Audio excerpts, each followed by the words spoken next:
একটা বিষয় খুবই গুরুত্বপূর্ণ।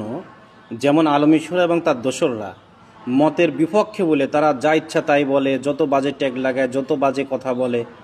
তো তারা আমাদের মতের বিপক্ষে বলে আমরাও তাদেরকে যদি বাজে কথা বলি, তাদেরকে ধর্ম ব্যবসায়ী বলি, তাদেরকে বাজে ট্যাগ লাগাই, আর আমাদেরকে মহব্বত করে না অথবা আমাদেরকে সাপোর্ট করে না, আমাদের বিরুদ্ধে বলে বলে ওই সকল আলেম বা ব্যক্তিদের দোষ ত্রুটি, তাদের পারিবারিক, চারিত্রিক, তাদের ব্যবসাগত, তাদের মাদ্রাসাগত, সংগঠনগত কোনো ভুল ত্রুটি পাইলেই আমরা খুবভাবে ওইটা প্রচার করে দিচ্ছি, খুব শেয়ার করতেছি।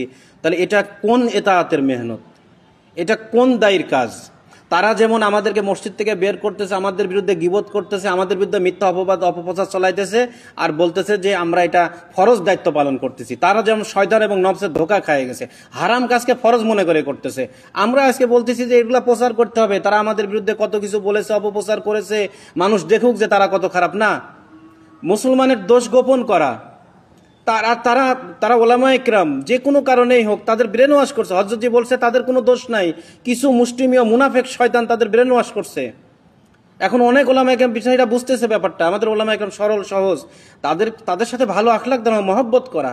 তাদের ব্যক্তিগত যে কোনো কিছু, তাদের কি বউ নিয়ে কি হলো, এটা নিয়ে কি হলো, কোন ব্যবসায় কি হলো, আওয়ামী লীগের সময় কি, বিএনপির সময় কি, এগুলো নিয়ে আমরা খুব পোস্ট করতেছি, চলাচ্ছি।